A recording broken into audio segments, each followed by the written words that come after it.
Locked and loaded. Race 4. And they're off. Bling Beach first to hit the ground over Playful Star, who's gathering speed. Driving forward soon after the start is Star Supreme. And coming across nice as Pie, Define Beautiful, who's got electric pace. Define Beautiful had quickly raced to the front from Nice as Pie. They dropped off Star Supreme, settling back in the clear third. The pace a cracker. A length and a half away at the 800 Lipstick Jungle. Playful Star drifted back. So did Bling Beach. Then Mississippi Dawn, followed further back by Addictive Dream, who's next to last, and back with her as well as Gingerbread Girl. Well, they absolutely flew the first half of the race, and Define Beautiful, ensuring the tempo is going to be red hot, comes up to the 500, 3/4 of a length in front. Running second here on the outside, Nice as Pie. Then Star Supreme, the grey mare, sitting right behind them and about to be whistled up. Further 2 lengths, then Lipstick Jungle, Playful Star, Bling Beach, and down the outside comes Addictive Dream. At the 250, Define Beautiful, gathered up now on the outside by Star Supreme. Star Supreme reaches the lead, 120 to go. In pursuit, Lipstick Jungle, but Star Supreme, she's come back today. She's come back, and she certainly delivered a very impressive victory. Star Supreme, too good for Lipstick Jungle, won at a couple of lengths. Third might be Nice as Pie, just in front of Gingerbread Girl, Bling Beach, Addictive Dream deeper out, followed by Mississippi Dawn, and then Define Beautiful, who drops right out after leading and going very fast in front. And back with it is Playful Star. Well, Chris Parnham just had to sit in behind with Star Supreme.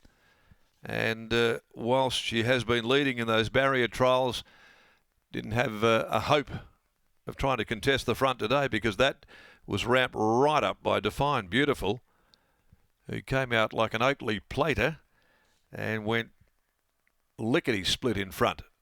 Finished up back in the field there in the run home.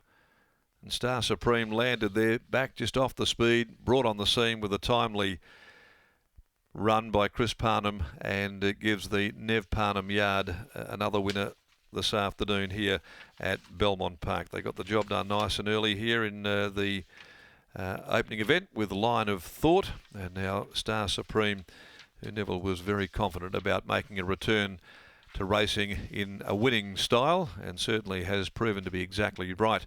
Lipstick Jungle is second, Nice as Pie third from Gingerbread Girl, and she won by 2.5, a length and a half, second and third. Time 1:13.56 on this ground, so that's an indicator of just how fast they've gone out there in front. She's a playing god mare out of Even a Star. It's been a terrific family, owned by Nevin, Carolyn Parnham, Santo Waliato, Lynn Sayers at Yarradale, Bobby Pearson, Paul Cook, and also PG Harding and Ms. A. Cullimore. Chris Parnham aboard, and Star Supreme posts her first victory at her 4th lifetime start. Nev, of course, just underlying some of those, or at least highlighting some of the excuses for her previous defeats off some good trials there, but she relished the give in the ground this afternoon, and she came away from them to win most authoritatively.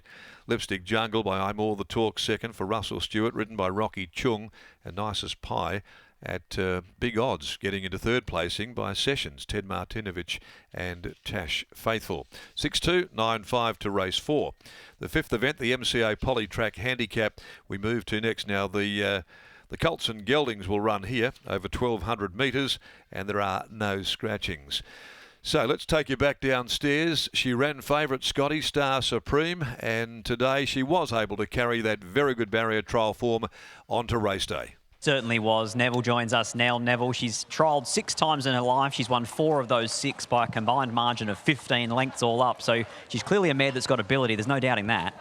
Oh, yeah. I was never any doubt that she had a lot of ability, and obviously this is only her 4th race start, and she's a 4-year-old, but had a share of issues, feet trouble and other little, just growing pains basically, you know, and there's nothing seriously wrong with her, but, you know, I just thought we'd just take our time with her, and every time I brought her in, there's something sort of popped its head out, and then last time round there was a cardiac arrhythmia, which that didn't go down that well, but, you know, being patient and sort of getting it right will, you know, I think she'll pay dividends going forward. Talk to us about the placement today, coming to a Class 1, taking on horses that have won races as opposed to going to a maiden.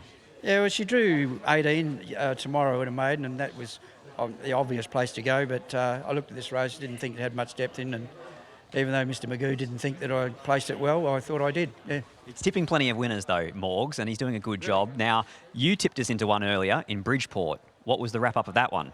No, I didn't tip you into it. I said I think it'll go well, but he's basically a work in progress, and he was disappointing, but seems to have pulled up all right.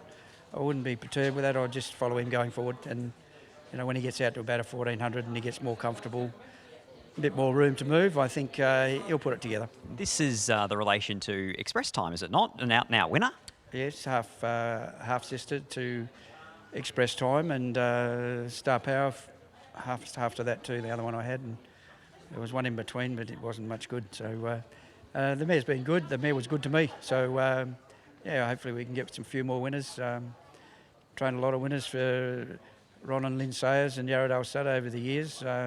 Couldn't count them, so hopefully we've got a good one here. Congratulations, well done. Thank you. There's Neville Parnham, and in the words of the Hall of Famer, here's Mr. Magoo. Well, he's been pretty kind to me there, Scotty. I'm expecting maybe a bit more of a clip later on today when we cross paths. But, Chris, that was a really impressive performance from Star Supreme. And I think many of us expected her to find the front in running today, but she wasn't able to go with the speed early. You were happy to take the trail in behind, and she showed she's got some proper gears. That's right, yeah. She began only fairly. We were planning to lead, as you said, and there was just a little bit too much speed for us early, so we just took a trail. Has there always been a big opinion of this mare in what she's shown not only at home behind the scenes but also over numerous trials, given we know she has had some well-documented feet issues at this early stage of her career? Yeah, we've always had a pretty healthy opinion of her. She's, everyone would have seen, she's always trialled really well. And, her track work's always been one of those where she's had to work on her own because she's a strong going horse like all the family. And yeah, she, as I said, she's pretty well related, so there's always been expectations that she'll be pretty handy. Is there still a bit more scope for improvement with her as well, Chris? Obviously, she's still very lightly raced. Do you think in time, with more racing under the belt, that she can make the grade in Saturday company? Yeah, she's definitely got the ability to measure up in Saturday races on her ear. Just her feet have held her back to this point. That's why she's only at full start now as a 4-year-old. So, yeah, if Dad can keep her sound, she will easily measure up Saturdays. Think of a chance of copping a drive-by from Dad later on, Chris. Well done on the win. Thanks. Riley Morgan there with Chris Parnham. Star Supreme takes out race number 4. The numbers are 6, 2, 9 and 5 in the first leg of the quaddie. 3 more to come out of Belmont Park.